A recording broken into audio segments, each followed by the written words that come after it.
Durante años estuvieron ahí, en lo alto, vestidas con pieles, con collares de perlas, con los labios pintados del rojo más patriótico. Sonreían en las fotografías al lado de maridos poderosos. Saludaban desde balcones mientras miles de brazos se alzaban en dirección al Führer. No eran figuras decorativas, no eran solo esposas. Eran confidentes, madres, anfitrionas, testigos y, a veces, cómplices silenciosas. Pero cuando el Tercer Reich se derrumbó, cuando Berlín ardía y las ruinas se tragaban las promesas del milenio, ¿qué pasó con ellas? Lo que ocurrió después no se cuenta en los libros de historia oficiales, porque cuando se habla de nazismo se nombra a Hitler, Himmler, Goebbels, Göring.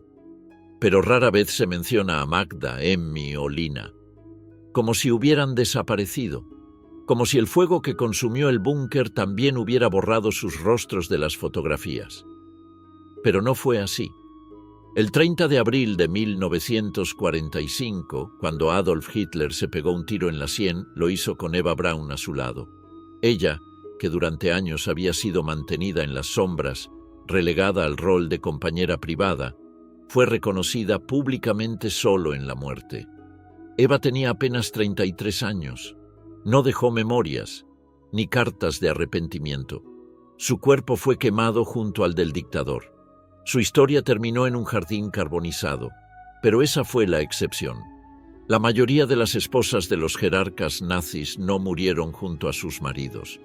No se suicidaron en el Führerbunker ni esperaron la llegada del Ejército Rojo con cápsulas de cianuro entre los dientes. Algunas huyeron, otras fueron arrestadas y otras simplemente sobrevivieron a la derrota, al juicio moral, al olvido. Tomemos el caso de Magda Goebbels, la esposa del ministro de propaganda. A diferencia de Eva, Magda eligió morir, pero no solo ella. Junto a su esposo Joseph, envenenó a sus 6 hijos en los últimos días de abril del 45. Lo hizo convencida de que sin el nazismo, el mundo no merecía existir para ellos. Vestida con su abrigo más elegante, descendió al búnker y preparó una escena cuidadosamente orquestada de muerte y pureza ideológica. En una carta, dejó escrito que no podían vivir en un mundo sin el Führer. El suicidio de los Goebbels fue un acto de fe fanática, pero también de desesperación, porque Magda había estado en el corazón del régimen. Había sido retratada como la primera dama del Reich, incluso más que Eva. Era carismática, cultivada, una especie de celebridad política. Su caída fue total y definitiva. Pero volvamos a las que no murieron. Emmy Göring, por ejemplo, fue arrestada por las fuerzas aliadas en mayo del 45. Había sido una actriz de cierto renombre antes de casarse con Hermann Göring, jefe de la Luftwaffe y segundo en la línea de poder después de Hitler. Durante años vivió en un palacio rodeada de arte robado entre banquetes y recepciones diplomáticas. En los juicios de Nuremberg, su esposo fue condenado a muerte, pero se suicidó con una cápsula de cianuro antes de ser colgado. Emmy, por su parte, fue internada brevemente, pero no fue juzgada. Reapareció años después, empobrecida, alejada de los focos, repudiada por la sociedad alemana. En sus memorias, escribió que había sido una esposa leal, pero negó haber sabido de los crímenes del régimen. La negación se volvió un refugio para muchas. Lina Heydrich, esposa de Reinhard Heydrich, el arquitecto de la solución final, tampoco murió en la guerra. Su marido había sido asesinado en 1942 en Praga por un comando checo. Lina, sin embargo, continuó defendiendo su legado hasta el final de su vida. Rechazó toda acusación contra él, y tras la guerra luchó por recuperar la pensión como viuda de un alto oficial. Lo logró. Vivió tranquilamente en una isla alemana hasta su muerte en 1985. La historia de Lina es reveladora, porque a diferencia de Emmy o Eva, ella no buscó el olvido, no se escondió, no pidió perdón. Siguió creyendo que el Reich había sido incomprendido, que su marido había servido a una causa noble. Nunca se retractó, y no fue la única. Ilse Hess, esposa de Rudolf Hess, quien voló solo a Escocia en 1941 para negociar una paz fallida con Reino Unido, también sobrevivió. Su esposo pasó el resto de su vida en prisión hasta su misteriosa muerte en Spandau. Ilse, mientras tanto, se dedicó a reivindicar su nombre. Fundó comités, publicó cartas, alimentó la narrativa del mártir. Para ella, el Reich no había sido una aberración, sino una misión inacabada. Muchas de estas mujeres, al quedar viudas o solas, enfrentaron la reconstrucción del país desde los márgenes. Fueron señaladas en la calle, sus nombres aparecieron en listas negras, sus hijos fueron estigmatizados en escuelas y trabajos, y, sin embargo, la mayoría no fue condenada. No hubo juicios masivos para las esposas. La justicia se enfocó en los hombres. Ellas quedaron en un limbo moral, en una zona gris donde la complicidad no era clara, pero tampoco inocente. Lo más inquietante no es que hayan sobrevivido, es cómo sobrevivieron. Algunas reconstruyeron sus vidas, se casaron de nuevo, criaron a sus hijos en un país partido en dos, en una Alemania que quería olvidar. Otras se aferraron al pasado, negando los campos, los hornos, las listas de nombres. Se convirtieron en fantasmas de una época que nadie quería mirar de frente.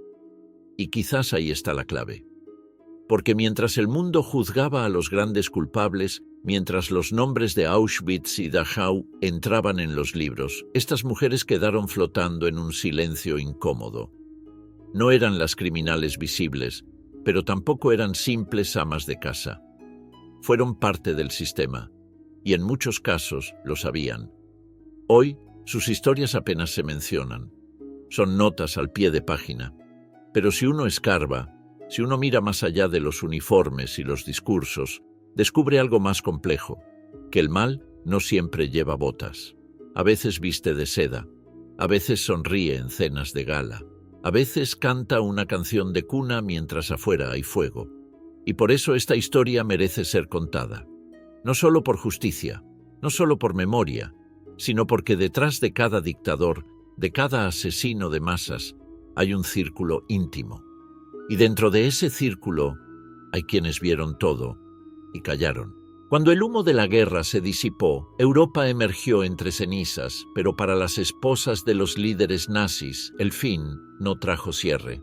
Trajo un nuevo tipo de oscuridad, una más ambigua, más solitaria.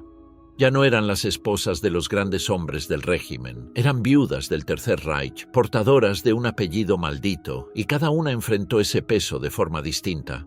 Muchas de ellas de pronto se encontraron desposeídas, sin mansiones, sin sirvientes, sin los lujos que habían disfrutado durante años.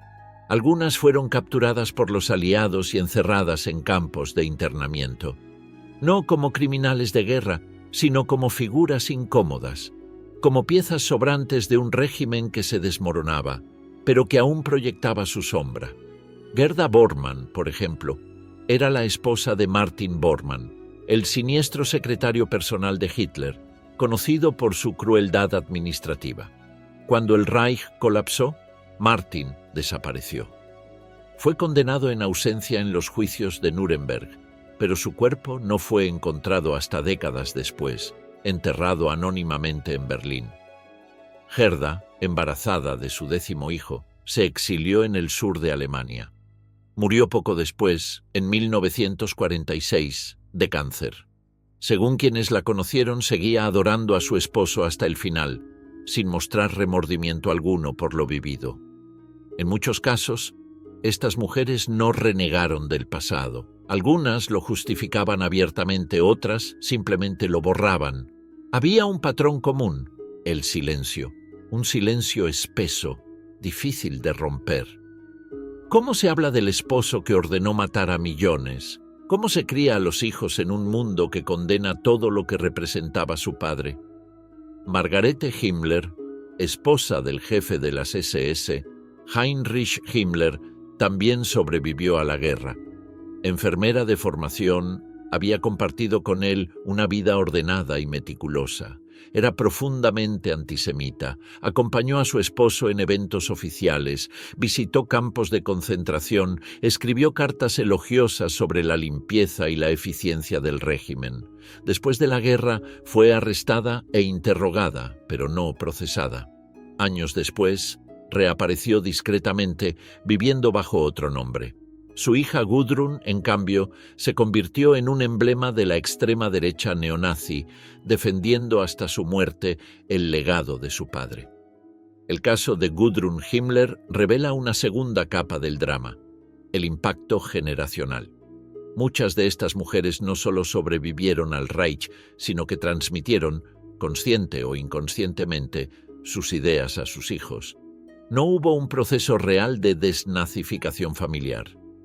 Las culpas se escondieron, se relativizaron, se maquillaron con frases como «yo no sabía» o «era una época difícil». En las décadas de posguerra, Alemania se dividió en dos. En el este comunista, el relato oficial era de antifascismo militante. En el oeste se apostó por la reconstrucción económica. En ambos casos, había poco espacio para explorar las culpas personales. Los nombres de los criminales de guerra más notorios estaban en los tribunales, pero las esposas, viudas o no, quedaban en un territorio ambiguo. No eran lo bastante relevantes como para ser juzgadas, pero tampoco eran inocentes. Algunas encontraron formas de reinventarse. Hannelore Schulze-Boysen, esposa de Harro Schulze-Boysen, uno de los miembros de la resistencia antinazi ejecutado en 1942, escribió sus memorias y fue reconocida por su valor. Pero ese era otro tipo de historia. La de las esposas de los líderes nazis seguía en las sombras. Si escribían libros, eran defensivos. Si hablaban en entrevistas, lo hacían con evasivas. En los años 50 y 60, muchas de ellas vivían como figuras anónimas en ciudades alemanas. Viudas que evitaban las cámaras, madres que cambiaban de apellido, mujeres mayores que llevaban consigo un pasado que no podía ser nombrado. En barrios tranquilos de Múnich, Hamburgo o Düsseldorf, algunas de ellas caminaban por las calles como cualquier otra señora mayor. Nadie las reconocía, nadie las saludaba, y ellas tampoco hablaban. Pero hubo excepciones. Algunas no solo sobrevivieron, sino que persistieron en sus creencias. En entrevistas privadas o cartas rescatadas décadas después, puede leerse aún el eco de la ideología. Frases como «hicimos lo que creíamos correcto» o «no todo fue malo» aparecen una y otra vez. No había arrepentimiento. Lo que había era una memoria selectiva, cuidadosamente editada para no romper el retrato interno que tenían de sí mismas. En sus casas, muchas conservaban retratos de sus esposos, medallas, uniformes. No los exhibían, claro, pero tampoco los destruían. Era un duelo extraño. No lloraban a sus maridos como simples viudos, los lloraban como héroes perdidos, como si el mundo hubiera equivocado el juicio. Los hijos de estas mujeres crecieron en ese limbo. Algunos se rebelaron, cortaron lazos, escribieron libros demoledores. Otros callaron para siempre. La carga era enorme. Ser hijo de un criminal de guerra, de un genocida, de uno de los arquitectos del mal moderno, no era algo fácil de llevar. Pero ser la esposa, eso era otra cosa. Era ser testigo directo, muchas veces confidente, otras tantas cómplice. ¿Por qué no hablaron más? ¿Por qué no denunciaron antes? La respuesta no es simple. Algunas estaban sinceramente convencidas de la causa. Otras sentían que su deber era proteger la memoria de sus maridos. Y muchas, simplemente, temían perder lo poco que les quedaba: la dignidad, la familia, la identidad. Porque tras la guerra, no solo perdieron privilegios y poder, perdieron el relato. La historia ya no las necesitaba. Habían sido piezas útiles en un régimen que glorificaba lo masculino, lo militar, lo autoritario, pero en la caída quedaron fuera del foco, convertidas en reliquias vergonzantes. Hoy quedan muy pocas vivas, y sus historias siguen siendo incómodas. No encajan ni en el relato de los perpetradores, ni en el de las víctimas. Son figuras grises, espejos que reflejan lo que muchos no quieren ver, que el mal no opera solo desde la brutalidad. También se asienta en lo cotidiano, en las cenas familiares, en los juegos con los hijos, en las cartas de cumpleaños, que se puede amar a un monstruo y no dejar de ser madre, esposa, amiga. Y eso nos enfrenta a una verdad difícil, que el mal tiene rostro humano, que puede ser amable, educado, incluso elegante, y que muchas veces, cuando se derrumba, quienes lo rodeaban eligen callar no por miedo, sino porque todavía lo justifican. Cuando terminó la guerra, las esposas de los líderes nazis no solo quedaron marcadas por el pasado, sino que también enfrentaron un presente hostil, silencioso y profundamente confuso. Ya no eran solo mujeres, ni solo viudas, eran madres, y sus hijos no eran niños cualquiera. Eran los herederos de nombres temidos, malditos, repudiados, nombres que ya no abrían puertas, sino que las cerraban de golpe. Imagina criar a un niño sabiendo que su padre fue un criminal de guerra, no un ladrón ni un asesino común, un arquitecto del exterminio, del terror, de la maquinaria de la muerte. ¿Cómo se habla de eso en la mesa del desayuno? ¿Qué se responde cuando el niño pregunta, ¿papá era malo? Algunas de estas mujeres eligieron borrar, ocultar, reescribir el relato. Tu padre amaba a su país, decían. Todo lo que hizo fue por un bien mayor. Había una urgencia en justificar lo injustificable, en suavizar lo atroz, no por maldad, al menos no siempre, sino porque aceptar la verdad significaba derrumbar toda su identidad, y también porque el silencio ofrecía algo que parecía más soportable que el rechazo, la ilusión de una normalidad posible. Magda Goebbels, esposa del ministro de propaganda Joseph Goebbels, había tomado una decisión radical antes de que esa pregunta pudiera siquiera plantearse. En abril de 1945, en los búnkeres del Berlín sitiado, Magda y Joseph mataron a sus 6 hijos antes de suicidarse. Lo hicieron, según sus propias palabras, para no dejarlos vivir en un mundo sin nacionalsocialismo. Fue el acto final de una fe fanática, de una lealtad que llegó al límite. Pero otras madres no fueron tan extremas, sobrevivieron y tuvieron que criar. Ilse Hess, por ejemplo, la esposa de Rudolf Hess, el hombre que voló solo a Escocia en 1941 en una misión diplomática fallida, crió sola a su hijo Wolf Rüdiger Hess. Rudolf pasó el resto de su vida en prisión, primero en Nuremberg y luego en Spandau, hasta su muerte en 1987. Ilse se convirtió en una activista incansable por su liberación. Decía que su esposo era inocente, un pacificador incomprendido. Su hijo siguió sus pasos. Se dedicó durante décadas a limpiar el nombre de su padre, a sostener una narrativa paralela donde Rudolf Hess era un mártir, no un cómplice. Esa insistencia en defender, en justificar, se repite una y otra vez, porque el apellido no era solo una carga, también era un escudo, uno que, en la mente de algunas de estas mujeres, seguía teniendo prestigio, aunque el mundo entero lo rechazara.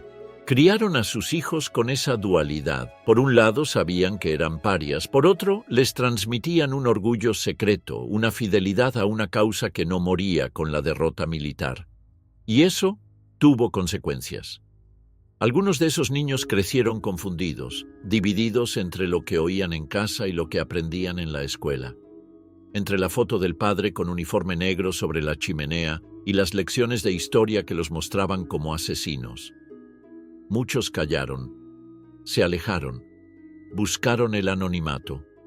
Otros, sin embargo, abrazaron el legado, lo defendieron, lo llevaron como una cruz que también era estandarte. Gudrun Himmler fue una de las más notorias. Hija de Heinrich Himmler y su esposa Margarete, creció adorando a su padre. Tras la guerra, adoptó un nuevo apellido, Burbitz, pero nunca renegó de su historia. Se convirtió en figura clave de organizaciones neonazis que ayudaban a antiguos criminales de guerra a evadir la justicia.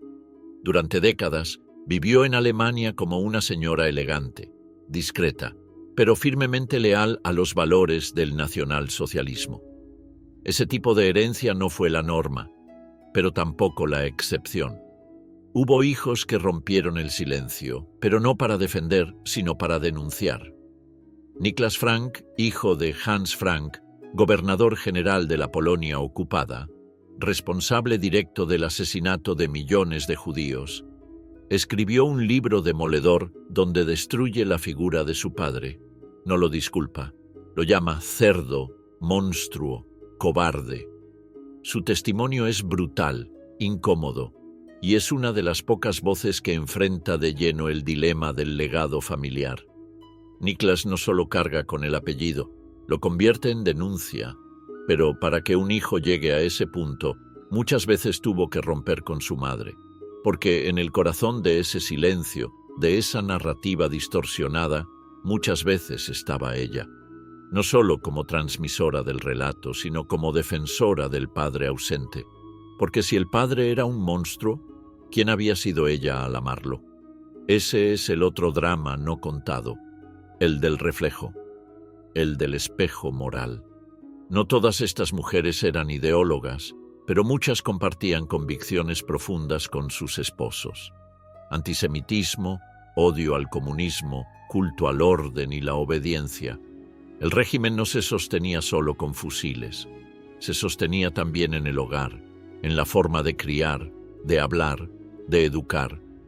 Por eso, incluso después del colapso del Reich, muchas de estas mujeres no cambiaron. Cambiaron de nombre, cambiaron de casa, pero no de ideas. Y esas ideas, como un virus silencioso, se transmitieron de generación en generación. En Alemania, durante décadas, este fue un tema tabú. El cine, la televisión, la escuela, hablaban del holocausto, del nazismo, de los campos. Pero las figuras femeninas del régimen eran apenas mencionadas. Las esposas quedaban fuera del foco, se les veía como víctimas colaterales o como simples acompañantes. Solo en los últimos años comenzó una reevaluación más crítica.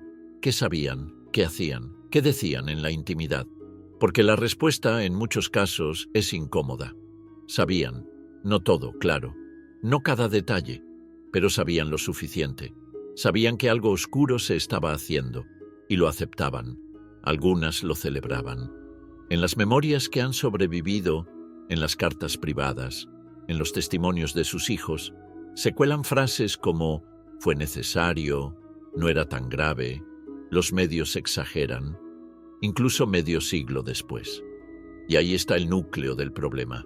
No se trata solo del pasado, sino de cómo ese pasado se sostuvo en lo cotidiano, en los gestos, en las palabras, en las madres que preparaban el desayuno mientras sus esposos firmaban órdenes de deportación, en las mujeres que sabían que había algo al otro lado del bosque pero elegían no mirar. Ese legado sigue vivo, no como ideología dominante, sino como pregunta moral. ¿Qué hacemos con ese tipo de herencias? ¿Cómo rompemos el ciclo? ¿Cómo educamos a los hijos del verdugo sin convertirlos en rehenes del crimen? Las esposas de los líderes nazis vivieron en ese dilema hasta sus últimos días. Algunas lo enfrentaron, otras lo negaron, muchas, simplemente, lo arrastraron como una sombra. Pero todas fueron parte de una historia que no termina con la derrota de Hitler, porque la verdadera derrota no está en el tribunal, sino en el alma, en aceptar que se amó a un monstruo y decidir, a pesar de eso, cómo seguir adelante. Cuando se habla del Tercer Reich, la imagen que suele venir a la mente es masculina: uniformes grises, botas altas, órdenes gritadas en alemán, discursos encendidos de Hitler, hombres de acero con miradas frías. Pero el nazismo no fue solo un club de hombres. Hubo mujeres, muchas, que participaron, alentaron o simplemente permitieron, algunas desde la sombra del hogar, otras desde escritorios administrativos, hospitales, oficinas del partido, campos de concentración, y otras desde el corazón mismo del poder, como esposas de los arquitectos del horror. Después de la guerra vino Nuremberg, vinieron los juicios, las cámaras, los documentos, los testigos. El mundo entero presenció por primera vez el intento de juzgar el mal como sistema. Pero las mujeres no estaban allí.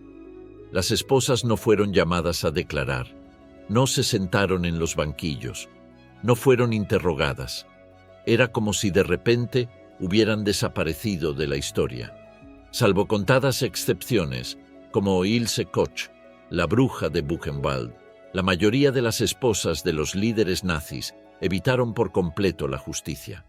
No hubo procesos penales, no hubo condenas, no hubo castigos, ni siquiera una exigencia de rendición de cuentas. Fue un silencio judicial, un vacío legal, una omisión cultural y, en muchos casos, una decisión deliberada.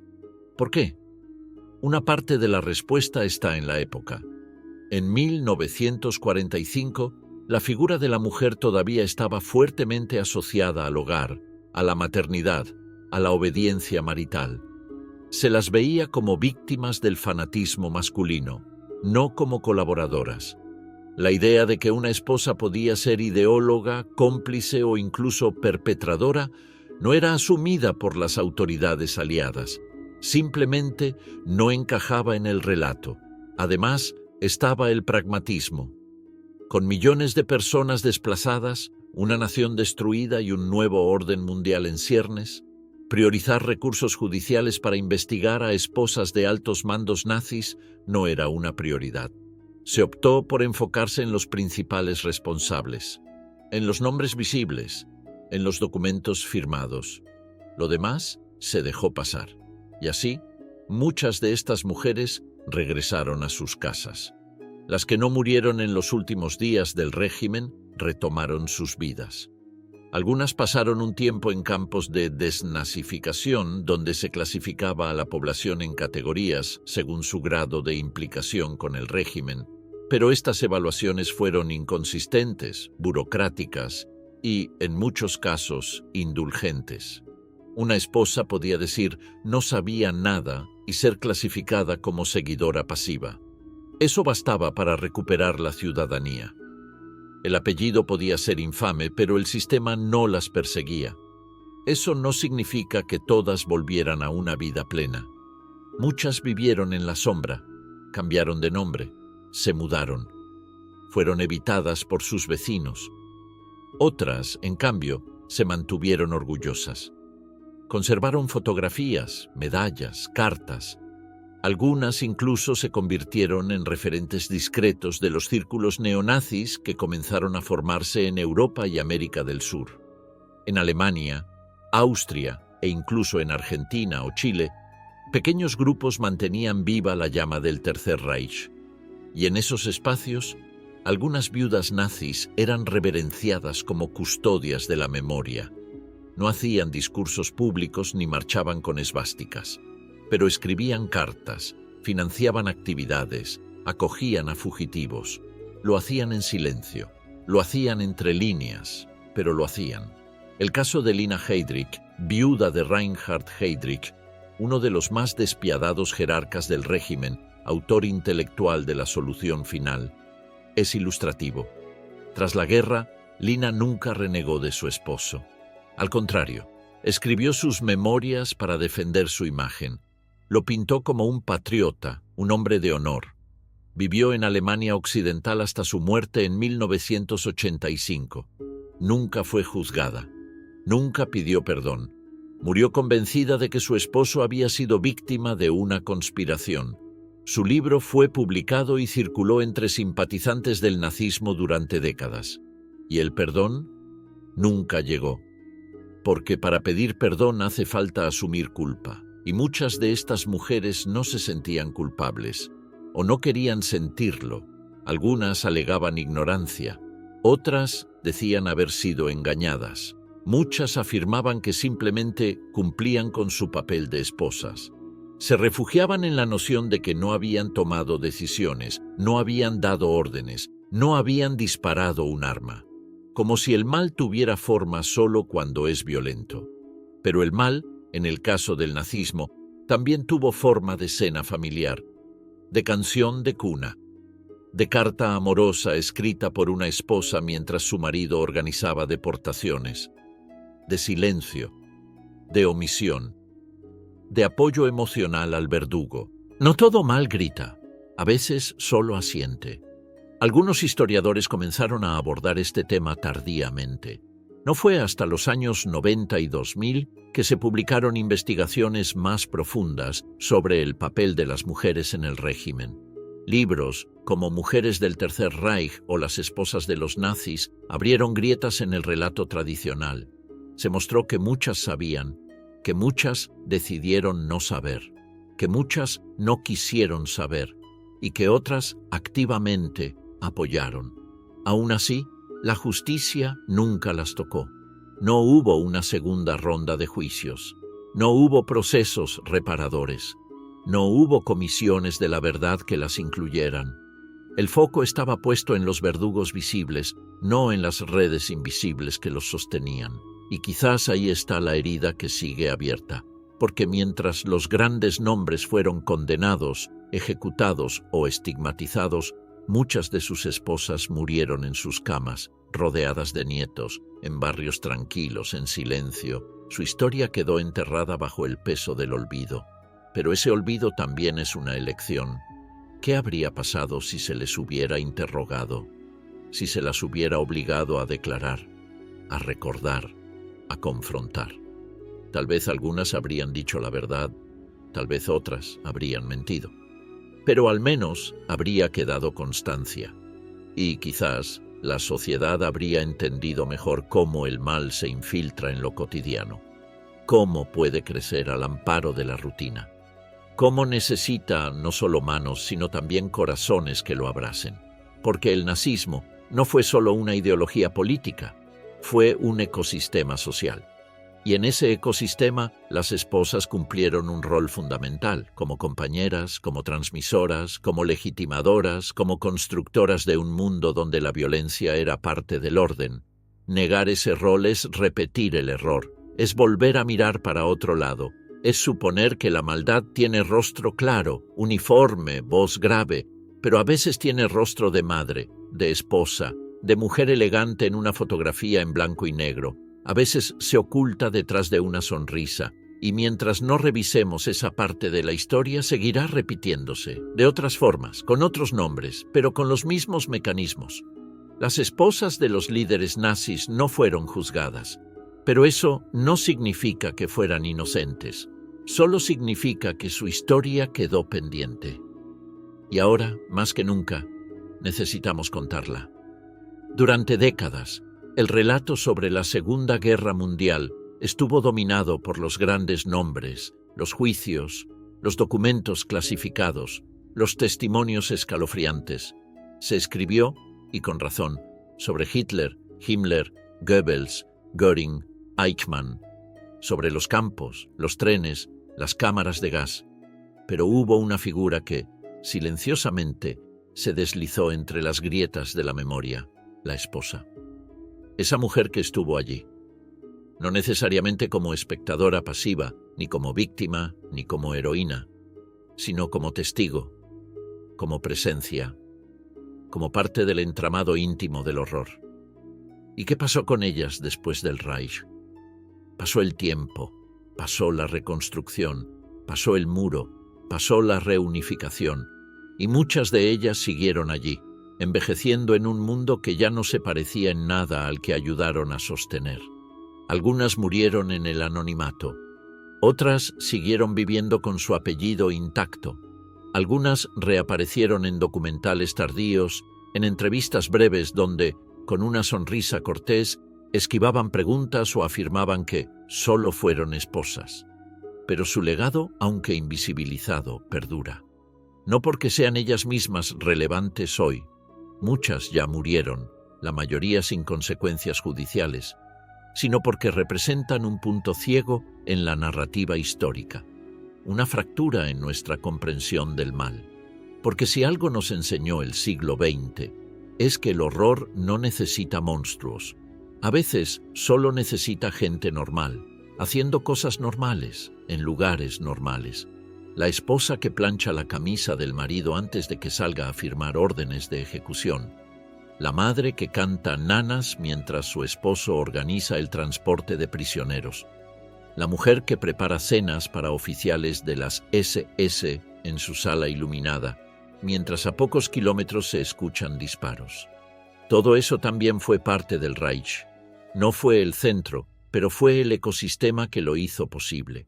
Y esa parte, la parte doméstica del horror, es precisamente la que más incomoda, porque destruye el mito reconfortante de que el mal siempre tiene cuernos, grita, se le ve venir. Nos obliga a mirar hacia lo cotidiano, a entender que la violencia puede tener voz suave, que la complicidad puede ser silenciosa, que el apoyo puede no expresarse con palabras, sino con gestos, cuidados, ausencia de preguntas. En los últimos años, algunos historiadores y cineastas han intentado llenar ese vacío. Han recuperado cartas, fotografías, diarios, testimonios. Han mostrado cómo muchas de estas esposas compartían profundamente las ideas del régimen, cómo defendieron la ideología incluso después de la derrota, cómo criaron a sus hijos en esa visión del mundo y cómo, en algunos casos, transmitieron esa herencia hasta las siguientes generaciones. El caso de Gudrun Himmler, por ejemplo, hija de Heinrich Himmler, ilustra esta continuidad. Aunque no fue esposa de un líder nazi, su vínculo con el régimen fue íntimo. Fue criada en el corazón del poder, adoraba a su padre y, tras la guerra, se convirtió en un símbolo de la negación activa. Participó durante décadas en redes de apoyo a criminales de guerra fugitivos. Visitaba a antiguos miembros de las SS en prisión. Nunca renegó del legado paterno. Y lo más inquietante, no estaba sola. Recibía apoyo, cartas, dinero, respeto. Todo esto evidencia algo fundamental. El Reich no murió con Hitler. Tampoco murió con los juicios, persistió en los afectos, en las lealtades familiares, en los silencios, en las fotos guardadas en cajones, en las sobremesas donde no se hablaba del pasado. Las esposas de los nazis no solo sobrevivieron al colapso del régimen, en muchos casos lo perpetuaron emocionalmente, siguieron siendo viudas leales. Algunas criaron a sus hijos en la nostalgia del viejo orden, y eso generó una cadena de transmisión invisible pero poderosa, porque la historia no solo se escribe con documentos oficiales, también se hereda en la mesa del desayuno. Y ahí entra el problema de la memoria. Alemania como país hizo esfuerzos titánicos por confrontar su pasado.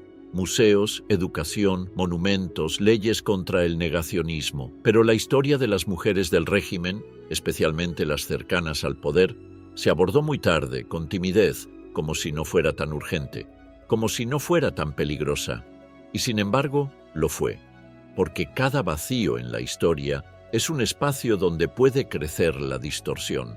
Hoy en día, hay foros en Internet donde se intercambian fotos de Magda Goebbels, donde se lee con admiración a las esposas del nazismo como mujeres fieles, víctimas de la guerra, madres del Reich. Se romantiza su rol.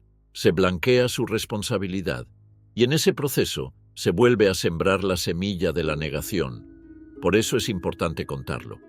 Contar que muchas de ellas sabían, que algunas alentaban, que otras eligieron no preguntar, que hubo quienes se beneficiaron, se enriquecieron, vivieron con privilegios construidos sobre el sufrimiento ajeno, y que el hecho de no haber sido juzgadas no las vuelve inocentes. Solo las vuelve invisibles. Contar que el nazismo no fue solo una maquinaria militar o política, fue una cultura, una visión del mundo que se filtró en los gestos más simples, y que esa cultura necesitó de muchas manos para sostenerse. Algunas de esas manos fueron femeninas, suaves, cálidas, pero no por eso menos responsables. Y contar, sobre todo, que si olvidamos esa parte, abrimos la puerta para repetirla. Porque el fanatismo no siempre vuelve con botas, a veces vuelve con nostalgias, con revisionismos, con mujeres y hombres que dicen, no fue para tanto, fueron otros tiempos, yo solo cumplía mi rol. Las esposas de los líderes nazis representan algo más que un olvido histórico. Representan la dificultad de la humanidad para ver el mal cuando se presenta de forma amable, íntima, cotidiana. Nos obligan a revisar nuestros propios parámetros, a preguntarnos hasta qué punto ser espectador es ser cómplice, hasta qué punto el amor puede ser ciego, hasta qué punto una cena bien servida puede ser parte de una cadena de muerte. Hoy, cuando ya no queda casi nadie vivo de aquella generación, el testimonio que nos queda es el que decidamos rescatar. Las historias no contadas, las cartas que nadie leyó, los rostros que nadie reconoció, las mujeres que nadie interrogó. Porque mientras no hablemos de ellas, no solo la historia estará incompleta, también lo estará nuestra comprensión del peligro y del precio de mirar hacia otro lado. Contemos esa historia, no por venganza, no por morbo, sino para entender y para no repetir.